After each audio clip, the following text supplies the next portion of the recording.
ಹಿಂದೂಗಳು ಜಾಗೃತಿಗೊಳ್ಳಬೇಕಾಗಿದೆ. ಹಿಂದೂಗಳು ಎಚ್ಚೆತ್ತು ಒಗ್ಗೂಡದಿದ್ದರೆ ಅವರ ವಿನಾಶ ಕಟ್ಟಿಟ್ಟ ಬುತ್ತಿ. 23 ಜನ ಮಕ್ಕಳನ್ನು ಇರುವ ಮುಸ್ಲಿಮರ ನಡುವೆ ಹಿಂದೂಗಳು ಕೇವಲ ಒಂದೇ ಒಂದು ಮಗುವನ್ನು ಇರುತ್ತಿದ್ದಾರೆ. ಇದು ಸರಿಯಾದ ಕ್ರಮವಲ್ಲ. 3 ಜನ ಮಕ್ಕಳನ್ನು ಹಿಂದೂಗಳು ಇರುವ ಮೂಲಕ ಹಿಂದೂಗಳ ಸಂತತಿಯನ್ನು ಹೆಚ್ಚಿಸಬೇಕು ಎಂದು ತೆಂಡೆಕೆರೆ, ಬಾಳೆ, ಹೊನ್ನೂರು, ಶಾಖಮಠದ ಶ್ರೀ ಗಂಗಾಧರ ಶಿವಾಚಾರ್ಯ ಸ್ವಾಮೀಜಿ ಕರೆ ನೀಡಿದರು. ಪಾಂಡುಪುರ ಪಟ್ಟಣದ ಪಾಂಡವ ಕ್ರೀಡಾಂಗಣದಲ್ಲಿ ರಾಷ್ಟ್ರೀಯ ಸ್ವಯಂ ಸೇವಕ ಸಂಘದಿಂದ ಆಯೋಜಿಸಿದ ಹಿಂದೂ ಸಮಾಜೋತ್ಸವ ಕಾರ್ಯಕ್ರಮದಲ್ಲಿ ಸಾನ್ನಿಧ್ಯ ವಹಿಸಿ ಅವರು ಮಾತನಾಡಿದರು. RSS ಸಂಘಟನೆ ಕುರಿತು ಕೆಲವು ರಾಜಕೀಯ ಲೇಪನ ಮಾಡುವವರು ಹೆಚ್ಚಿದ್ದಾರೆ. RSS ಹಿಂದೂಗಳ ರಕ್ಷಣೆಗೆ ಇರುವ ಸಂಘಟನೆ ಹೊರತು ಯಾವುದೇ ರಾಜಕೀಯ ಅಥವಾ ಜಾತಿ ಆಧಾರಿತ ಸಂಘಟನೆ ಅಲ್ಲ ಎಂಬುದನ್ನು ಪ್ರತಿಯೊಬ್ಬರು ಅರಿತುಕೊಳ್ಳಬೇಕಾಗಿದೆ ಎಂದರು. ಕುರ್ಚಿಗೋಸ್ಕರ ಒಂದು ಮತಕ್ಕಾಗಿ ಧರ್ಮಗಳನ್ನು ಒಡೆಯುವ ಕೆಲಸ ನಡೆಯುತ್ತಿದೆ. ದೇಶದಲ್ಲಿ ಆಳ್ವಿಕೆ ಮಾಡಲು ಸಂಖ್ಯಾಬಲ ಅತಿ ಮುಖ್ಯ. ಹೀಗಾಗಿ ಹಿಂದೂಗಳು ಪ್ರತಿ ಮನೆಯಲ್ಲೂ 3 ಮಕ್ಕಳನ್ನು ಮಾಡಿಕೊಳ್ಳಬೇಕು. ವಂಶಾಧಾರಕ್ಕೆ ಒಂದು ಮಗು, ದೇಶಕ್ಕೋಸ್ಕರ ಒಂದು ಮಗು, ಸ್ವಾಮೀಜಿಯಾಗಲು ಒಂದು ಮಗು ಮಾಡಿಕೊಳ್ಳಬೇಕು ಎಂದರು. ಬಾಂಗ್ಲಾದೇಶದಲ್ಲಿ ಹಿಂದೂಗಳ ನರಮೇಧ ನಡೆಯುತ್ತಿದೆ. ದೇಶದ ಎಲ್ಲ ರಾಜಕೀಯ ವ್ಯಕ್ತಿಗಳು ಇದನ್ನು ತಿಳಿದುಕೊಳ್ಳಬೇಕು. ಆದರೆ ರಾಜ್ಯದಲ್ಲಿ ದೇಶ ಭಾಷಣ ಮಸೂದೆ ಜಾರಿಗೆ ತರಲಾಗಿದೆ. ನಮ್ಮಲ್ಲಿ ಮಹಮ್ಮದ್ ಅಂದರೆ ದ್ವೇಷ ಭಾಷಣ ಮಾಡುತ್ತಿದ್ದಾರೆ ಎನ್ನುವರಿದ್ದಾರೆ. ಕರ್ನಾಟಕದಲ್ಲಿ ದ್ವೇಷ ಭಾಷಣ ಮಸೂದೆ ಜಾರಿಗೊಳಿಸಿರುವುದು ಸರಿಯಲ್ಲ. ಮುಂದಿನ ದಿನಗಳು ಹಿಂದೂಗಳು ಒಗ್ಗೂಡದಿದ್ದರೆ ಯಾವುದೇ ಪಕ್ಷ ನೋಡದೆ ಮುಂದಿನ ಪೀಳಿಗೆಗೆ ಹಿಂದೂ ಧರ್ಮದ ಮಹತ್ವವನ್ನು ತಿಳಿಸಬೇಕಾಗಿದೆ. ಜೊತೆಗೆ ಇಂತಹ ಹಿಂದೂ ಸಮಾಜೋತ್ಸವ ಹೆಚ್ಚು ನಡೆಯಬೇಕು ಎಂದರು. ಬ್ರಿಟಿಷರು ವ್ಯಾಪಾರಕ್ಕಾಗಿ ಭಾರತಕ್ಕೆ ದಾಳಿ ಮಾಡಿ ಸಂಪತ್ತಿನ ಲೂಟಿ ಮಾಡುವ ಜೊತೆಗೆ ಭಾರತ ದೇಶದ ಹೆಣ್ಣು ಮಕ್ಕಳನ್ನು ಆಫ್ಘಾನಿಸ್ತಾನದಲ್ಲಿ ಮಾರಾಟ ಮಾಡಿದರು. ಇದು ನಗ್ನ ಸತ್ಯ. ನಮ್ಮ ಭಾರತೀಯರು ಇದನ್ನು ಅರ್ಥ ಮಾಡಿಕೊಂಡು ಎಚ್ಚೆತ್ತುಕೊಳ್ಳಬೇಕು ಎಂದರು. RSS ಸಂಘಟನೆಯ ದಕ್ಷಿಣ ಪ್ರಾಂತದ ಕಾರ್ಯಕಾರಿಣಿ ಸದಸ್ಯ ಅಕ್ಷಯ್ ಜಿ ಹಿಂದೂ ಸಮಾಜೋತ್ಸವದ ದಿಕ್ಸೂಚಿ ಭಾಷಣ ಮಾಡಿದರು. ಅಧ್ಯಕ್ಷತೆ ವಹಿಸಿದ ಹಿರಿಯ ನೇತ್ರ ತಜ್ಞ ವೈದ್ಯ ಡಾಕ್ಟರ್ ಮಣಿಕರ್ಣಿಕ ಮಾತನಾಡಿದರು. ಬಿಜೆಪಿ ಅಧ್ಯಕ್ಷ ಡಾಕ್ಟರ್ NS ಇಂದ್ರೇಶ್, ಮಾಜಿ ಅಧ್ಯಕ್ಷ K ನಾರಾಯಣಗೌಡ, ಬಿಜೆಪಿ ಮುಖಂಡ HN ಮಂಜುನಾಥ್, ತಾಲೂಕು ಅಧ್ಯಕ್ಷ Dhananjay, town N Somashekar, RSS ಸಂಘಟನೆಯ ಭರತರಾಜು, ಅರುಣಾ ಸೇರಿದಂತೆ ಹಲವರು ಭಾಗವಹಿಸಿದರು. ಇದಕ್ಕೂ ಮೊದಲು ಪಾಂಡುಪುರ ಪಟ್ಟಣದ ಮಹಾಂಕಾಳೇಶ್ವರಿ ಅಮ್ಮನವರ ದೇವಸ್ಥಾನದಿಂದ ಪಾಂಡವ ಕ್ರೀಡಾಂಗಣದವರೆಗೆ ಶೋಭಾಯಾತ್ರೆ ನಡೆಯಿತು. ಈ ವೇಳೆ ಹಳಿಕ ತಳಿ ಎತ್ತುಗಳ ಪ್ರದರ್ಶನ ಕೂಡ ನಡೆಯಿತು.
ಜನ ಇಲ್ಲ.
ಹಾಂ ಬರೀ ಹೋಗಿದೆ ನಡಿ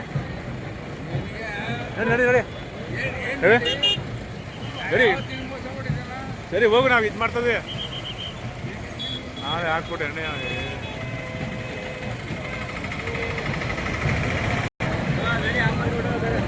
ಹೌದಾ?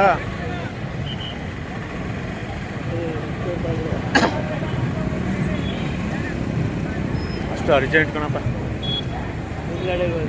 ಜಿಲ್ಲಾಧ್ಯಕ್ಷರು ಗಾಡಿ ಚೇಂಜ್ ಅಲ್ಲ, ಬೇರೆ ಗಾಡಿ ಇತ್ತು. ಇದು ಏನೂ ಇಲ್ಲದ ಶಕ್ತಿ ಇಲ್ಲದ ಒಂದು ದೇಶ ಅಂತ ಹೇಳ್ತಾ ಹೇಳ್ತಾ ಹೇಳ್ತಾ ಬಂದು ನಮ್ಮ ಹಿಂದೂಗಳ ಮಾನಸಿಕತೆ ಹಾಗೆ ಆಯ್ತು. ಭಾರತ ಅಂದ್ರೆ ಮುಂದುವರಿದಿರುವ ದೇಶ ಅಲ್ಲ, ಮುಂದೆಂದು ಭಾರತ ಮುಂದುವರಿಯಲಾಗದ ದೇಶ ಅನ್ನುವ ಮಾನಸಿಕತೆಯನ್ನು ಈ ದೇಶದ ವಾರಸುದಾರರಾಗಿದ್ದಂತ ಹಿಂದೂಗಳ ಮನಸ್ಸಿನಲ್ಲೇ ಕೂರಿಸ್ತಾ ಬಂದ್ರು. ಸತ್ಯ ಏನು? ಇಲ್ಲೇ ದೂರದ ಇಲ್ಲಿ ಹತ್ತಿರದ ತಮಿಳುನಾಡಿನ ತಂಜಾವೂರು ಅಂತಿದೆ, ಹೆಚ್ಚಿನವ್ರು ಹೋಗಿರ್ಬೋದು. ಅಂದ್ರೆ ಅಲ್ಲಿ ಒಂದು ಬೃಹದೇಶ್ವರ ದೇವಸ್ಥಾನ ಇದೆ. ಅದು ಸರಿಸುಮಾರು 800 ಅದು ಹೆಚ್ಚು ಕಡಿಮೆ 895ರಿಂದ ಅದು 918ರವರೆಗೆ ಆ ದೇವಸ್ಥಾನವನ್ನು ಕಟ್ಟಲಿಕ್ಕೆ ಸಮಯ ತಕೊಂಡು ಒಂದು ಸರಿಸುಮಾರು 25-30 ವರ್ಷ ರಾಜರಾಜೇಂದ್ರ ಚೋಳನಿಂದ ಹಿಡಿದು ರಾಜ ಚೋಳನವರೆಗೆ ಅದನ್ನು ಹಿಡಿದು 29 ವರ್ಷಗಳ ಕಾಲ ಕಟ್ಟಿದಂತ ದೇವಸ್ಥಾನ ಸರಿಸುಮಾರು ಒಂದು 100 ಎಕರೆಸ್ಗಿಂತ ಹೆಚ್ಚಿದೆ. ಅಂದ್ರೆ ಏನ್ ಆ ದೇಶ ಅಂದ್ರೆ ಅಲ್ಲಿ ದೇವಸ್ಥಾನದ ವಿಶೇಷ, ಆ ದೇವಸ್ಥಾನದ ರಾಜಗೋಪುರ ಇದೆಯಲ್ಲ ಅದು 232 ಅಡಿ ಎತ್ತರ. ಆ 232 ಅಡಿ ಎತ್ತರದ ಮೇಲೆ ಸರಿಸುಮಾರು 80,000 kg ಅಂದ್ರೆ 80 ಟನ್ ತೂಗುವಂತ ಗೋಪುರದ ಮೇಲುಗಡೆ ಒಂದು ಕಳಶವನ್ನು ಇಟ್ಟಿದ್ದಾರೆ. ಇವತ್ತಿನ ಯಾವ ಕ್ರೇನ್ ಉಪಯೋಗಿಸಿ ಅದನ್ನು ಇಡ್ಲಿಕ್ಕೆ ಸಾಧ್ಯ ಇಲ್ಲ. ಅನ್ನವರ ಶತ್ರುಗಳ ಜೊತೆಗೆ ಕಾದಾಡ್ತಾ ಇಲ್ಲಿಯ ರಾಜ ಮಹಾರಾಜರ ಸಾಮಾನ್ಯ ಜನರ ಸ್ವಭಾವ, ವಿದೇಶಿಗರ ಅಸೂಹೆ, ಇಲ್ಲಿಯ ಸಾಮರಸ್ಯ ಇಲ್ಲದ ಒಗ್ಗಟ್ಟಿಲ್ಲದ ರಾಜ ಮಹಾರಾಜರುಗಳು ಅನುಶಾಸನಬದ್ಧ ಜೀವನ ಇಲ್ಲದ ಹಿಂದೂಗಳಾಗಿ ರೂಪುಗೊಂಡ ಕಾರಣಕ್ಕೋಸ್ಕರ ಈ ನಮ್ಮ ಸ್ಥಿತಿಗೆ ಬಂದಿರುವುದು. ಇಲ್ಲೇ ಹತ್ತಿರದ ಶೃಂಗೇರಿಯ ಶಂಕರಾಚಾರ್ಯ ವಿದ್ಯಾರಣ್ಯರು ಅಂತಿದ್ರು, ಶೃಂಗೇರಿಯ ಶ್ರೀಗಳು. ದಕ್ಷಿಣ ಭಾರತದಲ್ಲಿ ಇಲ್ಲಿ ಮುಸಲ್ಮಾನರ ಮೇಲೆ ದಾಳಿ ಆದಾಗ, ಇಲ್ಲಿ ಮುಸಲ್ಮಾನರು ಹಿಂದೂಗಳ ಮೇಲೆ ದಾಳಿ ಮಾಡಿದಾಗ ಈಗ ಶಾಸ್ತ್ರ ಓದುವ ಸಮಯ ಅಲ್ಲ, ಶಸ್ತ್ರ ಹಿಡಿಯುವ ಸಮಯ ಅಂತೇಳಿ ಅದೇ ಮಠದ ಹಣದ ಖಜಾನೆಯನ್ನು ಹೊರಗಡೆ ತಂದು ಇಲ್ಲೇ ಹನುಮಂತ ಹುಟ್ಟಿದ ಕಿಷ್ಕಿಂಧೆಯ ಹಂಪಿಯ ಇದ್ದಂತ ಆನೆಗುಂದಿಯ ವಿಜಯನಗರದಲ್ಲಿ ಜಗತ್ತೇ ಕಣ್ಣು ಕೋರೈಸುವಂತಹ ಒಂದು ವಿಜಯನಗರ ಸಾಮ್ರಾಜ್ಯವನ್ನು ಕಟ್ಟಿದ್ರು. ಯಾರ ಮುಖಾಂತರ? ಈಗ ತಾನೇ ಮತಾಂತರ ಆಗಿದ್ದ ಕುರುಬ ಸಮಾಜಕ್ಕೆ ಸೇರಿದಂತ ಹಕ್ಕಬುಕ್ಕರನ್ನು ಮರಳಿ ಮಾತ್ರ ಧರ್ಮಕ್ಕೆ ತಂದು ಅಲ್ಲೊಂದು ಜಗತ್ತೇ ಕಣ್ಣು ಕೋರೈಸುವ ಹಾಗೆ ಒಂದು ವಿಜಯನಗರ ಸಾಮ್ರಾಜ್ಯ. ಅಂದ್ರೆ ಇವತ್ತು ನಾವು ಮಾಡುವಂತ ಎಲ್ಲ ಹಿಂದೂ ಪರಂಪರೆಯ ಹಬ್ಬಗಳು, ಇದೇ ಮೈಸೂರಿನ ಇದ್ದಂತ ದಸರಾದ ಉತ್ಸವ, ಯಾವುದ್ಯಾವುದು ಇಲ್ಲಿಯ ತಮಿಳುನಾಡು ಮತ್ತು ಆಂಧ್ರದ ಮತ್ತು ಈ ರಾಜ್ಯದ ಸುತ್ತಮುತ್ತ ಇರೋ ಯಾವ್ಯಾವ ಪ್ರಮುಖ ದೇವಸ್ಥಾನಗಳು ಅವೆಲ್ಲವೂ ವಿಜಯನಗರ ಸಾಮ್ರಾಜ್ಯದಲ್ಲೇ ಮೂಡಿ ಬಂದಂತವು. ಅಂತಹ ವಿಜಯನಗರ ಸಾಮ್ರಾಜ್ಯ ಒಬ್ಬ ಪೋರ್ಚುಗಲ್ನ ಒಬ್ಬ ಅಂದ್ರಾಜ್ ಇತಿಹಾಸಗಾರ ಬಂದಿದ್ದ. ನನ್ನ ಕಣ್ಣು ಎಂದು ನೋಡಿಲ್ಲ, ನನ್ನ ಕಿವಿ ಎಂದು ಕೇಳಿಲ್ಲ. ಅಂತಹ ವಿಜಯನಗರ ಸಾಮ್ರಾಜ್ಯ ಚಿನ್ನವನ್ನು ಮಾರ್ಕೆಟ್ ಅಲ್ಲಿ ಇಟ್ಟು ಮಾರಾಟ ಮಾಡ್ತಿದ್ರು ಅಂತೇಳಿ ಅವತ್ತು ಕಳ್ಳರು ಇರ್ಲಿಲ್ಲ ಅಂತಲ್ಲ, ಅವತ್ತು ಕಳ್ಳರು ಇದ್ರು, ಅವರಿಗೆ ಕದಿಲಿಕ್ ಭಯ. ಅಂತಹ ಸುರಕ್ಷಿತ ಸಾಮ್ರಾಜ್ಯ, ಅದರ ಕೊನೆಯ ದೊರೆ ಅಳಿಯ ರಾಮರಾಯ ಪಟ್ಟಕ್ಕೆ ಬಂದ ಶ್ರೀಕೃಷ್ಣ ರಾಯನ ನಂತರ, ಶ್ರೀಕೃಷ್ಣ ದೇವರಾಯ ನಂತರಕ್ಕೆ ಬಂದಂತಹ ಅಳಿಯ ರಾಮರಾಯನ ಹತ್ರ ಹಿಂದಿನ ಮಂತ್ರಿಗಳು ಹೇಳಿದ್ರು, ರಾಜ, ಈ ಸಾಮ್ರಾಜ್ಯವನ್ನು 250 ವರ್ಷದ ಹಿಂದೆ ನಾವು ನಿರ್ಮಾಣ ಮಾಡಿದ್ದು ಮುಸಲ್ಮಾನ್ ಆಕ್ರಮಣದ ವಿರುದ್ಧ. ನೀನು ಅಂದ್ರೆ ಅವರನ್ನು ಎಲ್ಲಿನ ಆಯಕಟ್ಟಿನ ಜಾಗದಲ್ಲಿ ಇಟ್ಕೋ, ಎಲ್ಲದರ ಒಳಗಡೆ ಅವರನ್ನು ಒಳಗಡೆ ಸೇರಿಸಿಕೊಳ್ಬೇಡ ಅಂತ. ಹಿಂದೂ ಧರ್ಮದ ಪರವಾಗಿ ಮಾತನಾಡಲಿಕ್ಕೆ ಅಮೆರಿಕಕ್ಕೆ ಹೋದಾಗ ಒಂದು ದಿನ ಒಬ್ಬ ವ್ಯಕ್ತಿ ರಾತ್ರಿ ಬಂದು ಅವರನ್ನ ಭೇಟಿ ಆಗ್ತಾನೆ. ಸ್ವಾಮೀಜಿ, ನೀವು ಹಿಂದೂ ಧರ್ಮದ ಶ್ರೇಷ್ಠ ಅಂತಕ್ಕಂಥ ನಿಟ್ಟಿನಲ್ಲಿ ನೀವು ಮಾತನಾಡ್ಲಿಕ್ಕೆ ಬಂದಿದ್ದೀರಿ. ಇಲ್ಲಿ ಹಲವಾರು ಧರ್ಮಗಳು ಇದ್ದಾವೆ ಈಗಾಗಲೇ. ಎಲ್ಲೋ ದೂರದ ದೇಶದಲ್ಲಿರ್ತಕ್ಕಂಥ ನೀವು ಭಾರತೀಯರು ಇಲ್ಲಿ ಬಂದು ಹಿಂದೂ ಧರ್ಮದ ಬಗ್ಗೆ ಮಾತನಾಡ್ತಾ ಬಂದಿದ್ದೀರಲ್ಲ, ನಿಮ್ಮ ಧರ್ಮದಲ್ಲಿ ಅಂತ ಶ್ರೇಷ್ಠತೆ ಏನಿದೆ ಅಂತಕ್ಕಂಥ ಪ್ರಶ್ನೆಯನ್ನ ಒಬ್ಬ ವ್ಯಕ್ತಿ ಕೇಳ್ದ ಅಂತಕ್ಕಂಥದ್ದು. ಸ್ವಾಮೀಜಿಯವರ ಹುಡುಗನನ್ನ, ಆ ಮನುಷ್ಯನನ್ನ ಹತ್ರಕ್ಕೆ ಕರೆದು ಭುಜವನ್ನ ಚಪ್ಪರಿಸಿ ಹೇಳ್ತಾರೆ, ನೋಡಿ, ಪ್ರಪಂಚದ ಹಲವಾರು ದೇಶಗಳಲ್ಲಿ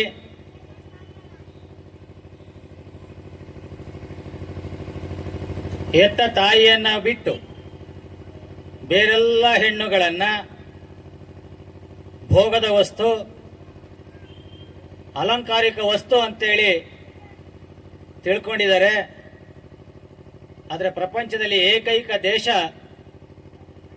ಕಟ್ಟಿಕೊಂಡಂತ ಹೆಂಡತಿಯನ್ನ ಹೊರತುಪಡಿಸಿ ಬೇರೆಲ್ಲ ಹೆಣ್ಣುಗಳನ್ನ ಸಹೋದರಿ, ಮಾತೃ ಸ್ವರೂಪಿಣಿ ಅಂತಕ್ಕಂಥ ನಿಟ್ಟಿನಲ್ಲಿ ಭಾವಿಸ್ತಕ್ಕಂಥ ದೇಶ ಇದೆ ಅಂತಂದ್ರೆ ಅದು ಹಿಂದೂ ದೇಶ, ಭಾರತ ದೇಶ ಅಂತಕ್ಕಂಥ ಮಾತನ್ನ ಅವ್ರು ಹೇಳಿದ್ರು ಅಂತಕ್ಕಂಥದ್ದು.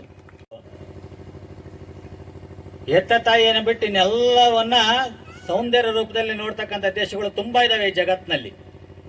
ಆದ್ರೆ ನೋಡಿ, ನಮ್ಮ ದೇಶದಲ್ಲಿ ಕಟ್ಕೊಂಡಂತ ಹೆಂಡತಿ ಬಿಟ್ರೆ ಇನ್ನೆಲ್ಲರನ್ನು ಅಕ್ಕ ತಂಗಿಯರು, ಮಾತೆಯರು, ದೇವತೆಗಳು ಅಂತಕ್ಕಂಥ ಹೃದಯದಿಂದ ನಡ್ಕೊಳ್ತಕ್ಕಂಥ ಪದ್ಧತಿ ಭಾರತ ದೇಶದ ಹಿಂದೂಗಳಲ್ಲಿದೆ ಅಂತಕ್ಕಂಥದ್ದು. ಮುಂದುವರೆದು ಹೇಳ್ತಾರೆ, ನೀವು ಓಡಾಡ್ತಕ್ಕಂಥ ಈ ನೆಲ ಇದೆಯಲ್ಲ, ಇದನ್ನ ನೀವು ಸಾಯಲ್ ಅಂತೀರಿ ಅಥವಾ ಅರ್ಥ ಅಂತ ಕರಿತೀರಿ, ಮತ್ತಿನ್ಯಾವುದೋ ಅಂತ ಕರಿತೀರಿ ನೀವು. ಆದರೆ ಭಾರತದಂತ ದೇಶದಲ್ಲಿ ಪ್ರಪಂಚದ ಎಲ್ಲರೂ ಸಹಿತ ಬೇರೆ ಬೇರೆದಿಂದ ಕರೆದ್ರೆ ಈ ಭೂಮಿಯನ್ನ, ಭಾರತ ದೇಶದಲ್ಲಿ ಅನ್ನ ಕೊಡುವಂತ ಈ ಭೂಮಿಯನ್ನ, ನಡೆದಾಡುವಂತ ಈ ಭೂಮಿಯನ್ನ, ಆಶ್ರಯ ಕೊಟ್ಟಂತ ಈ ಭೂಮಿಯನ್ನ ಭೂಮಿ ತಾಯಿ ಅಂತಕ್ಕಂಥ ಕರಿತಕ್ಕಂಥ ದೇಶ ಜಗತ್ತಿನಲ್ಲಿ ಇದು ಒಂದೇ, ಅದು ಹಿಂದೂ ಧರ್ಮದ ಭಾರತ ದೇಶ ಅಂತಕ್ಕಂಥ ಮಾತನ್ನ ಅವ್ರು ಹೇಳಿದ್ರು ಅಂತಕ್ಕಂಥದ್ದು. ಮತ್ತೆ ಮುಂದುವರೆದು ಮತ್ತೆ ಹೇಳ್ತಾರೆ ಆ ಮನುಷ್ಯನಿಗೆ, ನೀವು ಕುಡಿತಕ್ಕಂಥ ನೀರು ಮನುಷ್ಯನಿಗೆ ದಣಿವಾದಾಗ, ದಾವಾದಾಗ ದಣಿವಾರಿಸಿಕೊಳ್ಳೋದಕ್ಕೋಸ್ಕರ ನೀರನ್ನ ಕುಡಿತೀರಿ. ಆ ನೀರನ್ನ ನೀವು ವಾಟರ್ ಅಂತ ಕರಿಬಹುದು, ಅಥವಾ H2 ಅಂತ ಕರಿಬಹುದು, ಅಥವಾ ಪಾನಿ ಅಂತ ಕರಿಬಹುದು. ಆದ್ರೆ ಇದೆಲ್ಲ ಕರಿತಕ್ಕಂಥ ಹೊರತುಪಡಿಸಿ ಒಂದು ದೇಶ ಇದೆ, ಭಾರತ ದೇಶ ಅಂತಕ್ಕಂಥದ್ದು. ಆ ಕುಡಿತಕ್ಕಂಥ ನೀರನ್ನ ಗಂಗಾ ಮಾತಾ ಅಂತಕ್ಕಂಥ ಪದದಿಂದ ಅದನ್ನ ಪೂಜಿಸ್ತಾರೆ ಅಂತಕ್ಕಂಥದನ್ನ ಸ್ವಾಮಿ ವಿವೇಕಾನಂದರು ಹೇಳಿದ್ರು ಅಂತಕ್ಕಂಥದ್ದು. ಸಂಘ ಸಂಸ್ಥೆಗಳು, ಅಂಗ ಸಂಸ್ಥೆಗಳು ಸೇರಿ ಈ ಕಾರ್ಯಕ್ರಮವನ್ನು ಆಯೋಜನೆ ಮಾಡ್ತಾ ಇದ್ದಾವೆ ಎಲ್ಲಾ ಕಡೆನೂ. ಬಹಳ ಸಂತೋಷ. ಇಲ್ಲಿ ಯಾವುದೇ ಒಂದು ಧರ್ಮದ ದೇವರನ್ನ ಉತ್ಸವ ಮಾಡಲಿಲ್ಲ, ಅದಕ್ಕೂ ಬದಲಾಗಿ ರೈತನ ಮಿತ್ರವಾಗಿರ್ತಕ್ಕಂಥ ಹಳ್ಳಿಕಾರ್ ಎತ್ತುಗಳನ್ನ ಇಲ್ಲಿ ಮುಂದೆ ತಂದು ಅವಕ್ಕೆ ಅಲಂಕಾರವನ್ನು ಮಾಡಿ, ಪೂಜೆಯನ್ನ ಮಾಡಿ, ಆ ಎತ್ತುಗಳನ್ನ ನಾವು ಇಲ್ಲಿ ಉತ್ಸವ ಮಾಡಿದ್ವಿ ಅಂತಕ್ಕಂಥದ್ದು. ಅದರ ಜೊತೆಯಲ್ಲಿ ಭೂತಾಯಿಯನ್ನ, ಭಾರತಾಂಬೆಯನ್ನ ನಾವು ಉತ್ಸವ ಮಾಡಿದ್ವಿ ಹೊರತು ಬೇರೆ ಏನೂ ಮಾಡಿಲ್ಲ ಅಂತಕ್ಕಂಥದ್ದು. ಇದು ಉತ್ಸವ ಯಾರ್ದಪ್ಪ ಉತ್ಸವ ಅಂದ್ರೆ ನಮ್ಮಗಳ ಉತ್ಸವ, ನಿಮ್ಮಗಳ ಉತ್ಸವ, ನಿಮ್ಮ ಪದ್ಧತಿಗಳ ಉತ್ಸವ ಇದು. ಆದ್ರೆ ಇವತ್ತಿನ ದಿನಮಾನಗಳಲ್ಲಿ ನಮ್ಮಲ್ಲಿ ಏನಾಗ್ತಾ ಇದೆ ಅಂತಂದ್ರೆ, ಈ RSS ಅಥವಾ ಸಂಘಟನೆಗಳೇನಾದ್ರು ಕಾರ್ಯಕ್ರಮ ಮಾಡ್ತಾ ಇದಾವೆ ಅಂದ್ರೆ ಇದಕ್ಕೆ ರಾಜಕೀಯ ಲೇಪನವನ್ನ ಮಾಡ್ತಕ್ಕಂಥ ಕೆಲವರು ಉಟ್ಕೊಂಡ್ ಬಿಟ್ಟಿದ್ದಾರೆ ಅಂತಕ್ಕಂಥದ್ದು. ಬಂಧುಗಳೇ, RSS ಅಥವಾ ಸಂಘ ಪರಿವಾರ ಅಂತಕ್ಕಂಥದ್ದು ಹಿಂದೂಗಳ ರಕ್ಷಣೆಗೋಸ್ಕರ ಇರ್ತಕ್ಕಂಥದ್ದೇ ಹೊರತು ಯಾವುದೇ ರಾಜಕೀಯ ಮಾಡ್ತಕ್ಕಂಥ ಇದು ಸಂಘಟನೆ ಅಲ್ಲ ಅಂತಕ್ಕಂಥದ್ದನ್ನ ನಮ್ಮ ಸಮಾಜ ಬಾಂಧವರು ತಿಳ್ಕೋಬೇಕು ಅಂತಕ್ಕಂಥದ್ದು. ನಿಮಗೆ ಇತ್ತೀಚಿನ ದಿನಗಳಲ್ಲಿ ಬಾಂಗ್ಲಾದೇಶದಲ್ಲಿ ಹಿಂದೂಗಳ ನರಮೇಧವೇ ನಡೆದು ಹೋಗ್ತಾ ಇದೆ. ಇತ್ತೀಚಿನ ದಿನಗಳಲ್ಲಿ ಒಬ್ಬ ದಲಿತ ವ್ಯಕ್ತಿಯನ್ನ ಸಜೀವ ದಹನವನ್ನ ಮಾಡಿದ್ರು. ಹಾಗೆ ಹಿಂದೂಗಳಲ್ಲಿ ಯಾರು ದಲಿತರು ಇರ್ಬೋದು, ಇನ್ಯಾರು ಹಿಂದೂಗಳಾದಂಥವ್ರನ್ನೆಲ್ಲರನ್ನು ಸಹಿತ ಕೊಲ್ತಾ ಬರ್ತಾ ಇದ್ದಾರೆ ಅಂತಕ್ಕಂಥದ್ದು. ಇದನ್ನ ನೀವು ತಿಳ್ಕೋಬೇಕು. ಭಾರತ ದೇಶದಲ್ಲಿ ಇರ್ತಕ್ಕಂಥ ಎಲ್ಲಾ ರಾಜಕೀಯ ವ್ಯಕ್ತಿಗಳು ತಿಳ್ಕೋಬೇಕು. ಯಾರನ್ನೋ ಓಲೈಸ್ಲಿಕ್ಕೋಸ್ಕರ ಇವತ್ತು ಏನಾದ್ರೂ ಒಂದು ಮಾತನಾಡ್ಲಿಕ್ಕೆ ಹೊರಟ್ರೆ ಆಗ್ಲೇ ನಮಗಾಗ್ಲೇ ಬಂಧಿಸ್ತಕ್ಕಂಥ, ಕಾನೂನಿನಲ್ಲಿ ಬಂಧಿಸ್ತಕ್ಕಂಥ ಕೆಲಸವನ್ನ ಮಾಡ್ತಾ ಇದ್ದಾರೆ.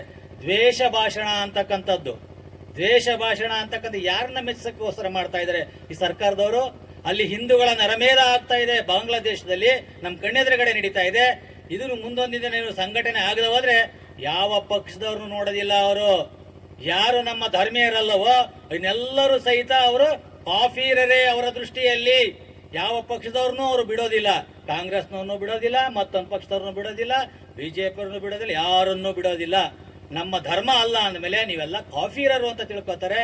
ಆ ಒಂದು ದೃಷ್ಟಿಯಿಂದ ಮುಂದಿನ ನಮ್ಮ ಪೀಳಿಗೆಗೆ ನಾವೆಲ್ಲರೂ ಸಹಿತ ಹಿಂದೂ ಧರ್ಮದ ಮಹತ್ವವನ್ನ ಅರಿಸಿಕೊಡ್ಬೇಕಾಗಿದೆ. ಮುಂದಿನ ಪೀಳಿಗೆಗೆ ಒಗ್ಗಟ್ಟಾಗ್ತಕ್ಕಂಥ ಕೆಲಸವನ್ನ ನಾವೆಲ್ಲರೂ ತೋರಿಸ್ಕೊಡ್ಬೇಕಾಗ್ತಾ ಇದೆ ಅಂತಕ್ಕಂಥದ್ದು. ಹಾಗಾಗಿ ಈ 21ನೇ ಶತಮಾನದಲ್ಲಿ ಈಗ ಹೇಳಿದ್ರೆ 1000 ವರ್ಷಗಳ ಹಿಂದೆ ಸೋಮನಾಥ ದೇವಸ್ಥಾನಗಳ ಮೇಲೆ, ಆ ದೇವಸ್ಥಾನದ ಮೇಲೆ ಎಷ್ಟು ಸತಿ ಗೊತ್ತಾ, 17 ಬಾರಿ ಅದರ ಮೇಲೆ ದಾಳಿ ಆಗ್ತಾ ಇದೆ. ಪ್ರತಿ ಸಲ ಬಂದಾಗಲೂ ಅವರು ದಾಳಿ ಮಾಡಿದಾಗ ಇಲ್ಲಿರ್ತಕ್ಕಂಥ ಸಂಪತ್ತು, ನಮ್ಮ ದೇವಸ್ಥಾನದಲ್ಲಿರ್ತಕ್ಕಂಥ ಸಂಪತ್ತನ್ನ ಕುದುರೆ ಮೇಲೆ ಹೊರ್ಲಿಕ್ಕೆ ಆಗದಲೆ ಆನೆ ಮೇಲೆ ಒರೆಸ್ ಕಳಿಸೋದು ಅಂತ ಅದ್ರ ಇತಿಹಾಸವನ್ನ ನೋಡಿ, ಒಂದು ಬಂಗಾರದ ಗಂಟೆಯನ್ನ ಕುದುರೆ ಮೇಲೆ ಒರೆಸ್ಲಿಕ್ಕೆ ಆಗೋದಿಲ್ಲ, ಒಂದೇ ಒಂದು ಗಂಟೆಗೋಸ್ಕರ ಒಂದು ಆನೆ ಮೇಲೆ ಇಟ್ಟರು ಅಂತಕ್ಕಂಥದ್ದು. ಅದೆಷ್ಟೋ ಟನ್ನು ಬಂಗಾರದ ಗಂಟೆ ಸೋಮನಾಥ ದೇವಸ್ಥಾನದಲ್ಲಿ ಇತ್ತು ಅಂತಕ್ಕಂಥದ್ದನ್ನ ನೋಡಿ ಕಲ್ಪನೆ ಮಾಡ್ಕೊಳ್ಳಿ ನೀವು. ನಮ್ಮ ದೇವಸ್ಥಾನ ಅಥವಾ ಹಿಂದೂಗಳು ಏನಿದ್ದೀವಿ, ನಮ್ಮ ಮನೆಗಿಂತನೂ ಹೆಚ್ಚಾಗಿ ಭಗವಂತನಿಗೆ ನಾವು ಅರ್ಪಿಸ್ತಕ್ಕಂಥ ಕಾಣಿಕೆಗಳಿದಾವಲ್ಲ, ಅವು ಬಹಳ ದೊಡ್ಡದಾಗಿದೆ ಅಂತಕ್ಕಂಥದ್ದು. ಅಂತ ಒಂದು ಭಾವನೆಯನ್ನು ಇಟ್ಟುಕೊಂಡಿರ್ತಕ್ಕಂಥ ನಾವುಗಳು ಗಜ್ನಿ ಮಹಮ್ಮದ್ ಅದರ ಮೇಲೆ ದಾಳಿ ಮಾಡಿದಂತ ವ್ಯಕ್ತಿ ಇವತ್ತು ಮಹಮ್ಮದ್ ಅಂತ ಹೇಳ್ಬಿಟ್ರೆ ಅದು ದ್ವೇಷ ಭಾಷಣ ಅಂತ ಅನ್ಕೋಬಹುದೇನೋ ನಮ್ಮ ಜನ. ವಿಡಿಯೋ ಮಾಡ್ತಾ ಇದಾರೆ ಇಲ್ಲಿ, ಅನ್ಕೊಳ್ಳಿ, ಪರವಾಗಿಲ್ಲ. ನಾನೀಗ ಮೊದಲೇ ಹೋದ ವರ್ಷ ಜಾತಿ ಗಣಿತ ನಡೀತಿ ಸರ್ಕಾರದಿಂದ ಮೈಸೂರಲ್ಲಿ ಒಬ್ಬ ಶಿಕ್ಷಕ ನಮ್ಮನ್ನ ಭೇಟಿಯಾದ. ಆತ ಗೋಳು ಅನ್ಕೊಂಡ ಆ ಮನುಷ್ಯ, ಯಾಕಪ್ಪ ಹಿಂಗ್ ಬೇಜಾರು ಮಾಡ್ಕೊಳ್ತಾ ಇದೆಯಾ ಜಾತಿ ಗಣಿತಲಿ ಅಂತ ಕೇಳಿದೆ. ಸ್ವಾಮೀಜಿ, ಅಲ್ಲಿ ಯಾವ್ದೋ ಒಂದು ಏರಿಯಾಕ್ಕೆ ಹೋಗಿದ್ದೆ, ಆ ಏರಿಯಾದಲ್ಲಿ ಆ ಒಂದು ಕುಟುಂಬದ ಹೆಸರುಗಳನ್ನ ನಾನು ಬರ್ಕೋಬೇಕಾದ್ ಬಂತು. ಸುಮಾರು 23 ಜನ ಮಕ್ಕಳ ಹೆಸರನ್ನ ನಾನು ಬರ್ಕೊಂಡೆ. ಶಾಲೆಯಲ್ಲಿ ಅಟೆಂಡೆನ್ಸ್ ಪುಸ್ತಕದಲ್ಲಿ, ಗೌರ್ಮೆಂಟ್ ಶಾಲೆಯಲ್ಲಿ 23 ಜನ ಇರೋದಿಲ್ಲ, ಆ ಮನೆಯಲ್ಲಿ 23 ಜನದ ಅಟೆಂಡೆನ್ಸ್ ಬರ್ಕೊಂಡಂಗಾಯ್ತು ನನ್ನ ಪರಿಸ್ಥಿತಿ. ಆ ಏರಿಯಾ ಮುಗಿಯೋದ್ರೊಳಗೆ ನನ್ನ ಕತೆ ಏನಾಗುತ್ತೋ ಅಂತಕ್ಕಂಥ ಅಳನನ್ನ ಆ ವ್ಯಕ್ತಿ ತೋಡ್ಕೊಂಡ ಅಂತಕ್ಕಂಥದ್ದು. ಬಂಧುಗಳೇ ತಿಳ್ಕೊಳ್ಳಿ, ಈಗ ನಾವೇನಾಗಿದ್ದೇವೆ ಹಿಂದೂಗಳು ಅಂತಕ್ಕಂಥದ್ದು. ಈ ದೇಶದಲ್ಲಿ ಆಳ್ವಿಕೆ ಮಾಡ್ಬೇಕಾದ್ರೆ ಸಂಖ್ಯೆ ಬಲ ಬಹಳ ಮುಖ್ಯ ಆಗ್ತಾ ಇದೆ. ಸಂಖ್ಯೆ ಬಲ ಬಹಳ ಮುಖ್ಯವಾಗಿರ್ತಕ್ಕಂಥದ್ದು. ಅವ್ರ 23 ಹೆಸರುಗಳನ್ನ ಒಂದು ಮನೆಯಲ್ಲಿ ಬರ್ಕೋಬೇಕಾದ್ರೆ ನಿಮ್ ಮನೆಯಲ್ಲಿ 1 ಮಗು 2 ಮಗು ಬರೆಸ್ತಾ ಇದ್ರಲ್ಲ, ಸರಿನೇ? ನಾನು ಸ್ವಾಮೀಜಿಯಾಗಿ ನಿಮ್ಮೆಲ್ಲರಿಗೂ ಒಂದು ಮಾತಾಡ್ತಾ ಇದ್ದೇನೆ. ಎಲ್ಲರೂ ಪಾಪ ಮುದುಕರಿದ್ದೀರಿ, ನಿಮ್ಗೆ ಹೇಳಿದ್ರೆ ಪ್ರಯೋಜನ ಆಗಲ್ವೇನೋ. ಹುಡುಗರು ಬಂದಿದ್ರೆ ಅಥವಾ ಯುವತಿಯರು ಬಂದಿದ್ರೆ ಹೇಳ್ತಿದ್ದೆ, ಕನಿಷ್ಠ 3 ಮಕ್ಕಳನ್ನ ನೀವು ಮಾಡ್ಕೋಬೇಕು ಪ್ರತಿ ಮನೆಗಳಲ್ಲೂ ಹಿಂದೂಗಳು. ಒಂದು ನಿಮ್ಮ ವಂಶವನ್ನ ಉದ್ಧಾರ ಮಾಡ್ಲಿಕ್ಕೆ ಕೊಡಿ, ಇನ್ನೊಂದು ನನ್ನಂತ ಸ್ವಾಮಿಗಳಾಗ್ಲಿಕ್ಕೆ ಬಿಡಿ, ಇನ್ನೊಂದು ಇಲ್ಲಿ ಬಂದಿರೋ ನೋಡಿ, ಇವರು ಮದುವೆ ಆಗಿಲ್ಲ, ದೇಶಕ್ಕೋಸ್ಕರ ಇಡೀ ಜೀವನ ಮಾಡಿದ್ರೆ ದೇಶಕ್ಕೋಸ್ಕರ ಒಂದು ಮಗುವನ್ನ ಬಿಡಿ. ಒಬ್ಬ ಮನುಷ್ಯನಿಗೆ ಹುಟ್ಟುತ್ತಿದ್ದ ಹಾಗೆ 5 ಋಣಗಳು ಬರ್ತಾ ಇದೆ ಅಂತಕ್ಕಂಥದ್ದು. ಒಂದು ಮಾತೃ ಋಣ, 2ನೇದು ಪಿತೃ ಋಣ, 3ನೇದು ಗುರುವಿನ ಋಣ, 4ನೇದು ಧರ್ಮದ ಋಣ, 5ನೇದು ರಾಷ್ಟ್ರ ಋಣ ಅಂತಕ್ಕಂಥದ್ದು. ಇಂಥ ಋಣಗಳು ನಮಗಿದ್ದಾವೆ. ಇಂಥ ಋಣಗಳನ್ನ ತೀರಿಸ್ಕೋಬೇಕಾದ್ರೆ ನೀವು ಪ್ರತಿಯೊಬ್ರು ಹಿಂದೂಗಳು ಒಂದಕ್ಕೆ ನಿಲ್ಸ್ಕೋಬೇಡಿ. ಅವ್ರು ಯಾರೋ 23 ಮಕ್ಕಳು ಮಾಡ್ಕೊಳ್ತಾರೆ, ನಿಮಗೆ 3 ಮಕ್ಕಳು ಮಾಡ್ಕೊಳಕ್ಕೆ ಏನಾಗಿದೆ? ದಾಡಿ ಮಾಡ್ಕೋಬೇಕು ಅಂತಕ್ಕಂಥದ್ದು. ಏನಾದ್ರು ಮಾಡ್ಕೊಂಡು ನಾಳೆ ದಿವಸ ನನ್ನ ಮೇಲೆ ಮೀಡಿಯಾದವ್ರು ಏನಾದ್ರು ಹೇಳ್ಕೊಳ್ಳಿ, ಆದ್ರೆ ಅದರ ಚಿಂತೆ ನನಗಿಲ್ಲ. ಆದ್ರೆ ಹಿಂದೂಗಳು ಜಾಗೃತರಾಗಬೇಕು. ಈ ದೇಶ ಹಿಂದೆ ದಾಳಿಕೋರರ ಮೇಲೆ ಬರೇ ಮಸಾಲೆ ಚಕ್ಕೆ ಲವಂಗ ತಿನ್ಲಕ್ಕೆ ಬಂದಂತ ಬ್ರಿಟಿಷರು ನಮ್ಮನ್ನ ಆಳೋಗ್ತಾರೆ. ಬರೇ ನಮ್ಮಲ್ಲಿರ್ತಕ್ಕ ಸಂಪತ್ತನ್ನ ಹೊತ್ಕೊಂಡು ಹೋಗ್ತಕ್ಕಂಥ ವ್ಯಕ್ತಿಗಳು ಬಂದು ನಮ್ಮ ದೇಶವನ್ನ ಆಳ್ತಾರೆ. ಸಂಪತ್ತನ್ನು ಹೊತ್ಕೊಂಡು ಹೋಗಕ್ಕೆ ಬರ್ತಾರೆ. ಸಂಪತ್ತನ್ನು ಹೊತ್ಕೊಂಡು ಹೋಗಿದ್ರೆ ಸಂತೋಷ ನಾವು ಸಹಿಸ್ಕೋಬಹುದಾಗಿತ್ತು. ನಿಮಗೆ ನಿಜವಾಗಿರ್ತಕ್ಕಂಥ ಸತ್ಯವನ್ನ ತಿಳ್ಕೊಳ್ಳಿ. ಅವರ ಸಂಪತ್ತಿನ ಜೊತೆಯಲ್ಲಿ ನಮ್ಮಲ್ಲಿದ್ದಂತ ಮಹಿಳೆಯರನ್ನ, ಹೆಣ್ಣು ಮಕ್ಕಳನ್ನ ಇಲ್ಲಿಂದ ನೀವು ಪಾಕಿಸ್ತಾನಕ್ಕೆ, ಇಲ್ಲಿಂದ ನೀವು ಅಫ್ಘಾನಿಸ್ತಾನಕ್ಕೆ ತಗೊಂಡೋದ್ರಲ್ಲ, ಅಲ್ಲಿ ತಗೊಂಡೋಗ್ಬಿಟ್ರೆ ಏನ್ ಮಾಡಿದ್ರು? ನಿಮ್ಮನ್ನ ಪೂಜ್ಯ ಬಾನಿಯಿಂದ ನೋಡ್ಕೊಳ್ಳಿಲ್ಲ. ಅಲ್ಲಿ ಹೋದಂತ ಹೆಣ್ಣು ಮಕ್ಕಳನ್ನ ಸಂತೆಯಲ್ಲಿ ಇಟ್ಟು ಇವತ್ತೇನು ನೀವು ಆಡು ಕುರಿಗಳನ್ನ ಮಾರ್ತಾ ಇದ್ದೀರಲ್ಲ, ಆ ತರನಾಗಿ ಭಾರತ ದೇಶದ ಹೆಣ್ಣು ಮಕ್ಕಳನ್ನ ಮಾರಿದ್ರು ಅಂತಕ್ಕಂಥದ್ದನ್ನ ಇದು ನಿಜವಾಗ್ಲೂ ನಗ್ನ ಸತ್ಯ. ಇದನ್ನ ನಮ್ಮ ಭಾರತೀಯರು ಅರ್ಥ ಮಾಡ್ಕೋಬೇಕಾಗಿದೆ ಇವತ್ತಿನ ದಿನಮಾನಗಳಲ್ಲಿ ಅಂತಕ್ಕಂಥದ್ದು. ಹಾಗಾಗಿನೇ ಹಿಂದೂ ಸಮಾವೇಶಗಳು ಪ್ರತಿಯೊಂದು ಕಡೆನೂ ನಡೀತಾ ಇದೆ. ಪ್ರತಿಯೊಂದು ಭಾಗಗಳಲ್ಲೂ, ಪ್ರತಿಯೊಂದು ಗ್ರಾಮ ಪಂಚಾಯತಿ ಭಾಗಗಳಲ್ಲೂ ಇದು ನಡೀತಾ ಇದೆ ಅಂತಕ್ಕಂಥದ್ದು. ಇಲ್ಲಿರ್ತಕ್ಕಂಥ ಪ್ರತಿಯೊಬ್ಬರು ಪ್ರಜ್ಞಾವಂತರು ಈ ಹಿಂದೂ ಪರದ ಸಂಘಟನೆಗಳು, ಹಿಂದೂ ಸಮಾಜೋತ್ಸವ ಏನು ನಡೀತಾ ಇದೆ, ಇಂಥ ಕಡೆ ಯಾವುದೇ ಪಕ್ಷ ಭೇದ, ಜಾತಿ ಮತ ಯಾವುದನ್ನು ನೀವು ಇಟ್ಕೋಬೇಡಿ ಅಂತಕ್ಕಂಥದ್ದು. ಮತ್ತೊಂದು ಹೇಳ್ತಾ ಇದ್ದೇನೆ, RSS ಅಂತಕ್ಕಂಥ ಸಂಘಟನೆ ಒಳಗಡೆ ಯಾವುದೇ ಜಾತಿ ಇರೋದಿಲ್ಲ, ಇದರೊಳಗಡೆ ಯಾವುದೇ ಮೇಲು ಕೀಳು ಅನ್ನೋದು ಇರೋದಿಲ್ಲ ಇದರೊಳಗಡೆ. ಇದು ಒಂದೇ, ಎಲ್ಲರೂ ಹಿಂದೂ ಅಂತಕ್ಕಂಥ ಒಂದು ಧ್ಯೇಯೋದ್ದೇಶವನ್ನು ಇಟ್ಕೊಂಡಿರ್ತಕ್ಕಂಥ ಏಕೈಕ ಸಂಘಟನೆ ರಾಷ್ಟ್ರೀಯ ಸ್ವಯಂ ಸೇವಕ ಸಂಘ ಅಂತಕ್ಕಂಥದನ್ನ ಪ್ರತಿಯೊಬ್ರು ತಿಳ್ಕೋಬೇಕು. ತಮ್ಮ ಕುರ್ಚಿ ಆಸೆಗೋ, ಒಂದು ಓಟಿನ ಆಸೆಗೋ ಈ ಧರ್ಮವನ್ನ ಹೊಡಿತಕ್ಕಂಥ ಕೆಲಸವನ್ನ ನಮ್ಮ ಜನರು ಮಾಡ್ತಾ ಇದ್ದಾರಲ್ಲ, ಇದು ನಿಜವಾಗ್ಲೂ ಸಹಿಸ್ತಕ್ಕಂಥ ವಿಚಾರ ಅಲ್ಲ ಅಂತಕ್ಕಂಥದನ್ನ ತಿಳ್ಕೋಬೇಕು. ಮುಂದೊಂದು ದಿನ ನಾವು ಒಗ್ಗಟ್ಟು ಆಗದೆ ಹೋದ್ರೆ ಹಿಂದೆ ಆದಂತ ಪರಿಸ್ಥಿತಿ ಇಲ್ಲಾಂದ್ರೆ ಎಲ್ಲರೂ ನಾವು ಕಾಫೀರರೇ ಅಂತಕ್ಕಂಥದ್ದನ್ನ ತಿಳ್ಕೋಬೇಕಾಗಿದೆ ನಮ್ಮ ರಾಜಕೀಯ ವ್ಯಕ್ತಿಗಳು. ಈ ಒಂದು ದೃಷ್ಟಿಯಿಂದ ಯಾರನ್ನ ಮೆಚ್ಚಲಿಕ್ಕೋಸ್ಕರ ನೀವು, ಮತ್ತೊಮ್ಮೆ ಹೇಳ್ತಾ ಇದ್ದೀನಿ, ಯಾರನ್ನ ಮೆಚ್ಚಲಿಕ್ಕೋಸ್ಕರ ಇವತ್ತೊಂದು ಕಾನೂನನ್ನ ತರ್ತಾ ಇದ್ದೀರಿ ನೀವು. ಇಂಥ ಕಾನೂನು ಸರಿ ಇಲ್ಲ ಅಂತಕ್ಕಂಥದ್ದು. ಈ ಕಾನೂನ ಯಾಕೆ, ಯಾರನ್ನ ದ್ವೇಷ ಭಾಷಣ ಅಂದ್ರೆ ಏನು? ಗಜ್ನಿ, ಅವನ್ ಇಲ್ಲಿಂದ ಬಂದ, ಗಜ್ನಿಯಿಂದ ಬಂದ. ಗಜ್ನಿ ಅಂತಕ್ಕಂಥದ್ದು ಒಂದು ಊರು, ಆಫ್ಘಾನಿಸ್ತಾನದಲ್ಲಿ ಗಜ್ನಿ ಅಂತಕ್ಕಂಥದ್ದು ಒಂದು ಊರು. ಅವನ್ ಬಂದಂತನು ಮಹಮ್ಮದ್ ಅಂತ. ಅವನ ಹೆಸರು ಹೇಳಿದ್ರೆ ಅದು ದ್ವೇಷ ಭಾಷಣನೇ? ಇತಿಹಾಸ, ಸತ್ಯವಾದಂತ ಇತಿಹಾಸ, ಇದನ್ನೇ ದ್ವೇಷ ಭಾಷಣ ಅಂತೀರಿ? ನಾವು ಮಾತನಾಡ್ಲಿಕ್ಕೆ ಬೇಕಾದಷ್ಟು ತರನಾಗಿರ್ತ ದಾರಿಗಳಿದ್ದಾವೆ. ಸರ್ಕಾರ ನೀವೇನೇ ಕಟ್ಟಿ ಹಾಕ್ಲಿಕ್ಕೆ ಬಂದ್ರು ಈ ಸಂಘಟನೆಯನ್ನು ಕೂರಿಸ್ಲಿಕ್ಕೆ ಆಗೋದಿಲ್ಲ ಅಂತಕ್ಕಂಥದ್ದನ್ನ ಸತ್ಯವನ್ನ ನೀವು ತಿಳ್ಕೋಬೇಕು ಅಂತಕ್ಕಂಥ ಮಾತನ್ನ ಹೇಳ್ತಾ, ಈಗಾಗಲೇ ಇಲ್ಲಿ ವಿಚಾರಗಳು ಬಹಳಷ್ಟು ಬಂದಂತಾಗಿದೆ. ನಿಮ್ಮೆಲ್ಲರಿಗೂ ವಿಚಾರ ಮನಮುಟ್ಟಿದೆ ಅಂತಕ್ಕಂಥ ಮಾತನ್ನ ನಾನಾದ್ರೂ ತಿಳ್ಕೊಳ್ತಾ, ಸಮಯನೂ ತುಂಬಾ ಮನಸ್ಸಿನಲ್ಲಿ ಇಟ್ಕೊಂಡು ಇನ್ನು ಹೆಚ್ಚಿನ ದಿನಗಳಲ್ಲಿ, ಮುಂದಿನ ದಿನಗಳಲ್ಲಿ ಇಂಥ ಸಮಾಜೋತ್ಸವಗಳು ಈ ಭಾಗಗಳಲ್ಲಿ ಏನಾದ್ರು ನಡೆದಾಗ ಪ್ರತಿಯೊಬ್ಬ ಹಿಂದೂಗಳು ಸಹಿತ ಇಲ್ಲಿ ಬಂದು ಕೂತ್ಕೋಬೇಕು. ಇಲ್ಲಿ ಬಂದಾಗ ತುಂಬಾ ಕುರ್ಚಿಗಳು ತುಂಬಾ ಇದ್ದು ಅಲ್ಲೆಲ್ಲ ಕಳಿಸ್ಕೊಂಡೋದ್ರು. ಮನುಷ್ಯನಿಗೆ ಏಕಾಗ್ರತೆ ಅಂತಕ್ಕಂಥದ್ದು, ಶಾಂತತೆ ಅಂತಕ್ಕಂಥದ್ದು ಬಹಳ ಮುಖ್ಯ. ನನಗೆ ಸ್ವತಂತ್ರವಾಗಿ ಇರೋದಕ್ಕೆ ಅವಕಾಶ ಕೊಟ್ಟಿದೆ. ಇದರಲ್ಲಿ ಯಾವ ನಿರ್ಬಂಧನೆಗಳು ಇಲ್ಲ. ಸ್ವತಂತ್ರ ಅಂತಂದ್ಬಿಟ್ರೆ ಇದು ಅಂತ ಸಿಕ್ಕಾಪಟ್ಟೆ ಸ್ವೇಚ್ಛಾಚಾರ ಅಂತಲ್ಲ. ಅದರಲ್ಲಿ ಕೆಲವು ತತ್ವಗಳು ಇದೆ. ಹಿಂದೂಗಳು ದೇಶ ಪ್ರೀತಿ ಇದ್ದವನು ಮಾತ್ರ ಹಿಂದೂ. ನಾವು ನಮ್ಮ ಈ ಭೂಮಿ ನಮ್ಮನ್ನು ಹುಟ್ಟಿಸಿದೆ, ನಮಗೆ ಅನ್ನ ಕೊಟ್ಟಿದೆ, ಎಲ್ಲ ಕೊಟ್ಟಿದೆ. ಈ ಭೂಮಿಗೆ ವಿರುದ್ಧವಾಗಿ ನಡೆಯೋದು ಅಂದ್ರೆ ಉಗ್ರಗಾಮಿ ಚಟುವಟಿಕೆಗಳು, ನಮ್ಮ ದೇಶಕ್ಕೆ ನಾವು ವಿರುದ್ಧವಾಗಿ ನಡೆಯೋದಿದೆಯಲ್ಲ, ಅವ್ರು ಯಾರು ಹಿಂದೂ ಅಲ್ಲ. ಆಮೇಲೆ ನಮಗೆ ಹಿಂದೂ ಧರ್ಮ ಕೆಲವು ಇದನ್ನು ಕೊಟ್ಟಿದೆ. ಅಂದ್ರೆ ಒಂದು ಮಾತೃ ಋಣ, ಪಿತೃ ಋಣ, ಅದನ್ನ ನಾವು ತೀರಿಸಬೇಕಾಗಿದೆ. ಆಮೇಲೆ ಸಮಾಜದ ಋಣ. ಏನು ಸಮಾಜದ ಋಣ ಅಂತಂದ್ರೆ ನಾವೇನ್ ಮಾಡ್ಬೇಕಾಗಿದೆ ಅಂದ್ರೆ, ನಾವು ತೆರಿಗೆ ಕಟ್ಟೋದು, ನಾವು ನಾಗರಿಕ ಪ್ರಜ್ಞೆನ ಇದು ಮಾಡಿಸೋದು, ಆಮೇಲೆ ಒಳ್ಳೆ ವಿಚಾರಗಳನ್ನ ಹೇಳೋದು, ಇದೆಲ್ಲ ಸಮಾಜ ಪ್ರಜ್ಞೆ ಅಂದ್ರೆ ಸಮಾಜದ ಋಣ. ನಾವು ಇದನ್ನ ತೀರಿಸಬೇಕು. ಆಮೇಲೆ ನಾವು ಈ ಸಮಾಜದಿಂದ ಬೇಕಾದಷ್ಟು ಪಡೆದಿದ್ದೀವಿ. ನಾವು ಅದ್ರ ಋಣ ತೀರಿಸಬೇಕಾದ್ರೆ ನಾವು ಅದಕ್ಕೆ ಖಂಡಿತವಾಗ್ಲಿ ಏನಾದ್ರು ನಮ್ಮ ಕೈಲಾಗಿದ್ದು ಕೊಡುಗೆ ಕೊಡಬೇಕು.